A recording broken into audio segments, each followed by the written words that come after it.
Hello friends, good morning. നമ്മുടെ Kerala T V സീരിയലിലേക്ക് എല്ലാവർക്കും സ്വാഗതം. അങ്ങനത്തെ നമ്മുടെ സുമിത്രയെ പറ്റിച്ച് പാലം കെടുത്തി ഇത്രയും കാലം വലിയ ആളായി ജീവിച്ചിരുന്ന നമ്മുടെ ദീപുവിന് പണി കിട്ടി. ചേച്ചിയെ കണ്ട് അമ്മയ്ക്ക് ബലിയിടുന്ന കാര്യങ്ങളൊക്കെ വളരെ കൃത്യമായി വ്യക്തമായി പറഞ്ഞ് അമ്മയോടും അല്ലെങ്കിൽ പെങ്ങളോടുമുള്ള സ്നേഹമൊക്കെ സുമിത്രയുടെ മുന്നിൽ ഇങ്ങനെ കെട്ടഴിച്ചു വിട്ട പട്ടം പോലെ ഇങ്ങനെ പാറി പറത്തി കാണിച്ചിട്ട് നമ്മുടെ ദീപു അവിടെ നിന്നങ്ങ് പോയതാണ്. അപ്പോൾ എല്ലാവരുടെയും കണ്ണിൽ പൊടിയിട്ട് നടക്കുന്ന ദീപുവിനെ ഇത്തവണ പരമശിവൻ പിടികൂടി. എന്തായാലും പരമശിവത്തിന് പൈസ കൊടുക്കാമെന്നും പറഞ്ഞു പറ്റിച്ച് നാളിത്ര വരെ ദീപു ഇങ്ങനെ കൊണ്ട് നടന്നു. പക്ഷേ ഇത്തവണ പരമശിവത്തിന് മനസ്സിലായി ഇവനെ പിടിച്ചില്ലെങ്കിൽ ശരിയാവത്തില്ലെന്ന്. അങ്ങനെ ദീപുവിന് പിടി വീഴുന്നു. ദീപു ആണെന്നുണ്ടെങ്കിൽ സുമിത്രയുടെ വീട്ടിൽ നിന്ന് രാത്രി പോരുന്ന വഴിക്കിട്ടാണ് ഈ പരമശിവൻ നമ്മുടെ ദീപുവിനെ പിടിക്കുന്നത്. ഇതേസമയം രാവിലെ പോയ മനുഷ്യനെ ഇതുവരെ കാണാതെ ചിത്രയാകെ ടെൻഷനാവുക. ചിത്ര എന്നിട്ട് മകനുമായിട്ടിരുന്ന് സംസാരിക്കുവാണ്. അപ്പോൾ അച്ഛൻ ഇതുവരെ വന്നില്ലല്ലോ, അച്ഛൻ ഇതെവിടെ എന്തെടുക്കുക? അപ്പോൾ പെങ്ങളുടെ അരികിൽ പോയതല്ലേ, ചേച്ചിയെ കണ്ടു കഴിഞ്ഞിട്ടുണ്ടെങ്കിൽ പിന്നെ സമയം പോകുന്നതൊന്നും അച്ഛൻ കണക്കാക്കുകയല്ല. അച്ഛൻ ആൻറ്റിയോട് ഇങ്ങനെ സംസാരിച്ചുകൊണ്ടിരിക്കും എന്നൊക്കെ പറഞ്ഞ് അന്നേരം അപ്പു പറയുമ്പോൾ സമയം ഇത്ര ആയില്ലേ, ദീപുവേട്ടൻ അവിടെ അങ്ങനെ ഇരുന്നാൽ എങ്ങനെ ശരിയാവുന്നത്? മോൻ വേഗം ആൻറ്റിയെ വിളിച്ചിട്ട് ഇങ്ങ് വരാൻ പറയാൻ പറഞ്ഞു. അതായത് അച്ഛനെ പറഞ്ഞു വിടാൻ പറയാൻ പറഞ്ഞു. അപ്പോൾ ശരിയെന്നും പറഞ്ഞുകൊണ്ട് നമ്മുടെ അപ്പു ഫോൺ എടുക്കണു. ഇതേ നമ്മുടെ സുമിത്രയെ വിളിച്ചു. അപ്പോൾ സുമിത്രയെ വിളിച്ചു കഴിഞ്ഞപ്പോൾ സംസാരിച്ചത് മതി, അച്ഛനെ ഇങ്ങ് പറഞ്ഞു വിടാൻ പറഞ്ഞു. അച്ഛനെ പറഞ്ഞു വിടാനോ? അച്ഛൻ ഇവിടുന്ന് എപ്പോഴേ പോന്നു മോനെ? അച്ഛൻ പോന്നോ? എപ്പോ? അച്ഛൻ ഇവിടുന്ന് പോന്നിട്ട് കുറേ നേരം ആയല്ലോ. എന്താ ഇതുവരെ വീട്ടിലേക്ക് വന്നില്ലേ? ഇല്ല ആൻറ്റി, അച്ഛൻ ഇതുവരെ വീട്ടിൽ വന്നിട്ടില്ല. അച്ഛനെ നീ വിളിച്ചു നോക്കിയോ? അച്ഛനെ ഞാൻ വിളിച്ചപ്പോൾ അച്ഛൻ്റെ ഫോൺ സ്വിച്ച് ഓഫ് ആണെന്നാണ് പറയുന്നത്. എന്താണെന്ന് എനിക്ക് അറിയില്ല എന്നും പറഞ്ഞുകൊണ്ട് ഇങ്ങനെ അപ്പോൾ അന്നേരം ടെൻഷനായി. തൊട്ടരികിൽ ഇതെല്ലാം കേട്ട് ചിത്ര ഇരിക്കുമല്ലേ. അപ്പോൾ ചിത്രയ്ക്കും ആകെ വെപ്രാളമായി. ദൈവമേ, അവിടുന്ന് പോന്നെങ്കിൽ പിന്നെ എന്ത്, എവിടെ പോയി എന്നൊക്കെ ആ ഒരു പേടിയും വെപ്രാളവും നമ്മുടെ ചിത്രയ്ക്കും വന്നു. ചിത്ര എന്നിട്ട് ഇങ്ങനെ ആകെ ടെൻഷൻ അടിക്കുക കേട്ടോ. ഈ സമയത്ത് പരമശിവവും പരമശിവത്തിൻ്റെ ആളുകളും കൂടി ചേർന്ന് ഏതോ ഒരു ഗോഡൗൺ പോലുള്ളൊരു സ്ഥലത്തേക്ക് ഈ ദീപുവിനെ കൊണ്ടുപോയി അവിടെ കൊണ്ടുവന്ന് വലിച്ചെറിഞ്ഞ് അങ്ങോട്ടേക്ക് ഇട്ടു. ദീപുവിനാണെങ്കിൽ സ്ഥലവും പരിസരവും ഇതൊന്നും മനസ്സിലായിട്ടില്ല. ദീപു ആണെന്നുണ്ടെങ്കിൽ ഇങ്ങനെ അകപ്പെട്ടു പോയി എന്ന് മനസ്സിലാക്കിക്കൊണ്ട് എല്ലായിടത്തും ഇങ്ങനെ നോക്കുക. പക്ഷെ എങ്ങും കാണാനായിട്ടോ അല്ലെങ്കിൽ ഒരു ഇതുപോലും അവർ വെച്ചിട്ടുമില്ല. ഒരു ഇരുട്ട് മുറിക്കകത്താണ് ദീപുവിനെ കൊണ്ട് അടച്ചിരിക്കുന്നത്. ഇങ്ങനെ നോക്കുക, പക്ഷേ ഒന്നും കാണാനോ ഒന്നും കഴിയുന്നില്ല. ഈ സമയത്ത് ഇവിടെ സുമിത്രയുടെ ഈ ഫോൺ വിളി കേട്ട് പൂജയും അതുപോലെ സരസ്വതി അമ്മയൊക്കെ അങ്ങോട്ടേക്ക് വേഗം വന്നു. അപ്പോൾ എന്താ അമ്മേ കാര്യം എന്ന് ചോദിച്ചു. അത് പിന്നെ ദീപു ഇതുവരെ വീട്ടിൽ ചെന്നിട്ടില്ലെന്ന് പറഞ്ഞു. മോളെ ഇതുവരെ ചെന്നിട്ടില്ലെന്നോ? അങ്കിൾ എത്ര നേരമായി ഇവിടുന്ന് പോയിട്ട്? ചിലപ്പോൾ എവിടെയെങ്കിലും ആരെങ്കിലും കാണാൻ കയറിയതായിരിക്കും. അപ്പോൾ ഇതൊക്കെ സുമിത്ര അവരോടും പറഞ്ഞു, അപ്പുവിനോടും പറഞ്ഞു. അവൻ എവിടെയെങ്കിലും ആരെങ്കിലും കാണാൻ കയറിയതായിരിക്കും, അതുകൊണ്ടായിരിക്കും താമസിക്കുന്നത് എന്നതൊക്കെ. അപ്പോൾ അങ്ങനെ ആ ഒരു ഇതെല്ലാം പറഞ്ഞു കഴിഞ്ഞപ്പോഴത്തേക്കും നമ്മുടെ സുമിത്രയോട് പൂജ ഇതിങ്ങനെ പറയുകയും ചെയ്തു. അപ്പോൾ അങ്ങനെ കയറാൻ മാത്രം അവന് പരിചയമുള്ളവരായിട്ട് ആരുമില്ല മോളെ. ഈ വീട്ടിൽ നിന്ന് ഇറങ്ങി അവൻ നേരെ ചിത്രയ്ക്കും അപ്പുവിനും അരികിലേക്ക് തന്നെയാണ് പോവേണ്ടത്, അല്ലാതെ മറ്റാരെയും കാണാൻ അവൻ പോകില്ല. ഇനിയിപ്പോൾ അവന് വല്ല അപകടവും പറ്റി കാണുമോ സുമിത്രേ എന്ന് നമ്മുടെ സരസ്വതി അമ്മയുടെ ഭാഗം ഒരു ചോദ്യം കൂടി. അത് കേട്ട് കഴിഞ്ഞപ്പോഴത്തേക്കും എന്തേ നമ്മുടെ സുമിത്രയ്ക്ക് ആകെ ടെൻഷൻ കൂടി. ശരിയാ, ഇനിയിപ്പോൾ എന്തെങ്കിലും ടെൻഷൻ കൂടി കാണുമോ എന്നുള്ളൊരിത്. അപ്പോൾ പെട്ടെന്ന് സുമിത്ര പരമശിവത്തിൻ്റെ കാര്യമൊക്കെ ഓർത്തു. കാരണം അയാളുടെ കയ്യിൽ നിന്നൊക്കെ ദീപു പൈസ മേടിച്ചിട്ടുള്ള കാര്യമൊക്കെ അറിയാവുന്നതാണല്ലോ. ഇനിയിപ്പോൾ ആരെങ്കിലും എന്തെങ്കിലുമൊക്കെ ചെയ്തിട്ടുണ്ടോ എന്നൊക്കെ ഒരു പേടി സുമിത്രയുടെ മനസ്സിലേക്കും വന്നു. ഇതേ സമയം കരഞ്ഞു നിലവിളിച്ചിരിക്കുന്ന നമ്മുടെ ചിത്രയെ എന്തൊക്കെ പറഞ്ഞാണോ അപ്പു ആശ്വസിപ്പിക്കുന്നതെന്ന് ചോദിച്ചാൽ അപ്പുവിന് പോലും അറിയില്ല. അങ്ങനെ അപ്പോൾ അച്ഛനെ ഒന്നുകൂടെ വിളിച്ചു. അപ്പോൾ മോൻ ഒന്നുകൂടെ വിളിച്ചു നോക്കാൻ പറഞ്ഞതനുസരിച്ച് അപ്പോൾ ഫോൺ എടുത്ത് ഒന്നുകൂടെയും വിളിക്കുന്നു. അപ്പോഴും ദീപുവിൻ്റെ ഫോൺ ഔട്ട് ഓഫ് റേഞ്ചാണ്, കിട്ടണില്ല. അപ്പോൾ അച്ഛൻ്റെ ഫോണിലേക്ക് കിട്ടണില്ല അമ്മേ, ഔട്ട് ഓഫ് റേഞ്ച് ആണെന്നുള്ള കാര്യം മകൻ ഇങ്ങനെ പറഞ്ഞു. അപ്പോൾ അത് കേട്ട് കഴിഞ്ഞപ്പോൾ പിന്നെയും ടെൻഷനും വിഷമവും കൂടി ചിത്രയ്ക്ക്. ചിത്ര ഇരുന്ന് ഇങ്ങനെ ആകെ ആദ്യ പിടിക്കുക, എവിടെ പോയി, അവിടെ നിന്ന് പോന്നിട്ട് ഇനിയിപ്പോൾ എന്തെങ്കിലും ആപത്ത് സംഭവിച്ച് കാണുമോ മോനെ എന്നൊക്കെ ചോദിച്ചപ്പോൾ അമ്മ അങ്ങനെയൊന്നും പറയരുത്, അങ്ങനെയൊന്നും അച്ഛന് സംഭവിക്കില്ല എന്ന് പറഞ്ഞു. അങ്ങനെ ഇവർ രണ്ടുപേരും കൂടി ഈ കാര്യമൊക്കെ പറയണു. അവിടെ സുമിത്രയും പൂജയും അതുപോലെ സരസ്വതി അമ്മയും കൂടി അവരും ഇരുന്ന് സംസാരിക്കുന്നു. ഇതൊന്നും വേറെ ആരും അറിയുന്നില്ല. ദീപുവിനെ എന്തായാലും ആ ഒരു ഇരുട്ട് മുറിയിൽ കൊണ്ട് അടച്ച് കുറച്ച് കഴിഞ്ഞപ്പോഴത്തേക്ക് നമ്മുടെ പരമശിവ അങ്ങോട്ടേക്ക് ചെന്നു. ദീപു എങ്ങനെയുണ്ട്, സുഖമല്ലേ, ഇവിടെയൊക്കെ ഇഷ്ടപ്പെട്ടോ എന്നൊക്കെ ചോദിച്ചൊരുമാതിരി കളിയാക്കലുമായിട്ടാണ് ചെല്ലുന്നത്. അപ്പോഴേക്കും നമ്മുടെ ദീപു പറഞ്ഞു, പരമശിവം എന്നെ ഒന്നും ചെയ്യരുത്, എന്നെ നീ വിടണം, എന്നെ പിടിച്ചു വെക്കരുത്, അവിടെ ഭാര്യയും മോനും തന്നെ ഉള്ളൂ എന്നൊക്കെ പറഞ്ഞപ്പോൾ അയ്യോ അങ്ങനെ പറയല്ലേ, നീ എനിക്ക് തരാനുള്ള പൈസ തരുന്ന സമയം കഴിഞ്ഞില്ലേ, പിന്നെ ഇനിയിപ്പോൾ ഞാൻ എന്ത് ചെയ്യും? ഒന്നും രണ്ടും അല്ല, ഒരു 20 ലക്ഷം രൂപയാണ് നീ എനിക്ക് തരാനുള്ളത്. ഇന്ന് തരാം, നാളെ തരാം, മറ്റന്നാൾ തരാമെന്നും പറഞ്ഞ് നീ എന്നെ പറ്റിക്കാൻ തുടങ്ങിയിട്ടേ നാളെ എത്രയായെന്ന് ചോദിച്ചു. ഇനി എന്തായാലും ആ പറ്റീരിനെ ഞാൻ നിന്ന് തരില്ല, ആ പറ്റീര് നടക്കത്തുമില്ലെന്ന് പറഞ്ഞു. എനിക്ക് കിട്ടാനുള്ള പൈസ പൈസ ഇല്ലാതെ ഇപ്പം കിട്ടണം എന്നൊക്കെ പറയുക. ഇപ്പം ഞാൻ എങ്ങനെ തരാനാ? എൻ്റെ കയ്യിൽ വെച്ചിട്ടല്ലല്ലോ ഞാൻ തരാതിരിക്കുന്നത്, എൻ്റെ കയ്യിൽ ഇല്ലാത്തത് കൊണ്ടല്ലേ ദീപു ഞാൻ പരമശിവൻ തരാത്തത്, എന്നെ ഉപദ്രവിക്കരുത് എന്നൊക്കെ പറഞ്ഞ് ദീപു ഇങ്ങനെ പറയുമ്പോൾ, നിൻ്റെ അഭിനയമൊന്നും നീ ഇങ്ങോട്ടേക്ക് ഇറക്കണ്ട. നിനക്ക് ആ കാശ് തരാൻ കഴിഞ്ഞില്ലെങ്കിൽ കാശ് തരാൻ കഴിയുന്ന ഒരാൾ നിൻ്റെ കൂട്ടത്തിൽ തന്നെ ഉണ്ടെന്ന് പറഞ്ഞു. എൻ്റെ കൂട്ടത്തിലോ?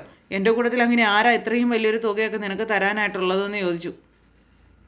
നിൻ്റെ മകൻ നീ ആപത്തിലാണെന്നറിഞ്ഞാൽ, നിൻ്റെ ജീവൻ അപകടത്തിലാണെന്നറിഞ്ഞാൽ നിൻ്റെ മകൻ എങ്ങനെയെങ്കിലും കാശുണ്ടാക്കി തരും. അതെനിക്ക് നന്നായിട്ട് അറിയാം. എന്തായാലും ഫോൺ എടുത്ത് ഇവൻ്റെ മകനെ വിളിക്കടാ എന്ന് പറഞ്ഞു തൊട്ടടുത്തിരുന്ന ആളോട് പറഞ്ഞപ്പോഴത്തേക്കും പരമശിവത്തിൻ്റെ കാല് പിടിച്ചിട്ട്, അയ്യോ എൻ്റെ മോനെ വിളിക്കരുത്, അവരെ ഇതൊന്നും അറിയിക്കരുത്, അവർക്കാർക്കും ഇതൊന്നും അറിയില്ല, പ്ലീസ് എന്നെ ചതിക്കരുത് എന്ന് പറഞ്ഞുകൊണ്ട് ഇങ്ങനെ പറഞ്ഞുകൊണ്ടിരിക്കാം. പരമശിവ ആരാ മോൻ? ഇതൊക്കെ വല്ലതും കേൾക്കുമോ? ഇതൊന്നും കേൾക്കില്ല. പരമശിവത്തിനാണെന്നുണ്ടെങ്കിൽ പൈസ കിട്ടിയേ തീരുള്ളൂ. ആ പൈസ ഇല്ലാണ്ട് പരമശിവ എങ്ങോട്ടും പോവില്ലെന്നാണ് പരമശിവൻ പറയുന്നത്. അങ്ങനെ ആ ഒരു ഇതിൽ ദീപു ഇങ്ങനെ പെട്ട് നിൽക്കുക. ഫോൺ എടുത്തിട്ട് നേരെ അപ്പുവിൻ്റെ നമ്പറിലേക്ക് വിളിച്ചു. ഇവരാണെങ്കിൽ അന്നേരം വീട്ടിലാകെ വെപ്രാളം കയറി ടെൻഷൻ കയറി ഇരിക്കുവാണ്. ആ സമയത്താണ് വിളിക്കുന്നത്. അങ്ങനെ വിളിച്ചു കഴിഞ്ഞപ്പോഴേക്കും ഹലോ ആരാന്ന് ചോദിച്ചു. പെട്ടെന്ന് പരമശിവത്തിൻ്റെ കയ്യിലേക്ക് കൊടുത്തു. അന്നേരം അച്ഛനെ കാണാതെ ടെൻഷൻ അടിച്ചിരിക്കുകയായിരിക്കും അല്ലേ എന്ന് ചോദിച്ചു. അപ്പോൾ അതെ, നിങ്ങളാരാ? ഞാനൊരാളാണ്, ഒരു കാര്യം പറയാൻ വേണ്ടി വിളിച്ചതാണെന്നും നിങ്ങളുടെ അച്ഛൻ, അതായത് അപ്പുവിൻ്റെ അച്ഛൻ എനിക്ക് കുറച്ച് പൈസ തരാനുണ്ട്, ഒരു 20 ലക്ഷം രൂപ. ഇപ്പോൾ ദീപു എൻ്റെ കൂടെ ഉണ്ടെന്ന് പറഞ്ഞു. നിങ്ങളുടെ കൂടെയോ? നിങ്ങൾ ആരാ? എന്താ? അതൊക്കെ ഞാൻ പറയാം, വഴിയേ നിങ്ങൾക്കത് അറിയാം. പിന്നെ എൻ്റെ പേര് പരമശിവം, എനിക്കിവർ ഇത്ര ലക്ഷം രൂപ തരാനുണ്ട്. കുറേ കാലമായി അവൻ എന്നെ ഈ പൈസയുടെ പേരും പറഞ്ഞ് പറ്റിക്കുന്നു. ഇനിയിപ്പോൾ ആ പൈസ തരാതെ നിൻ്റെ അച്ഛനെ വിടാൻ ഏതായാലും പറ്റത്തില്ല. എങ്ങനെയാണെങ്കിലും കുഴപ്പമില്ല, എത്ര റിസ്ക് എടുത്തിട്ടാണെങ്കിലും കുഴപ്പമില്ല. എനിക്ക് തരാനുള്ള 20 ലക്ഷം രൂപ എൻ്റെ കൈകളിൽ കൊണ്ടുവന്ന് വെച്ച് തരുമ്പം നിൻ്റെ അച്ഛനെ തിരിച്ചു തരും.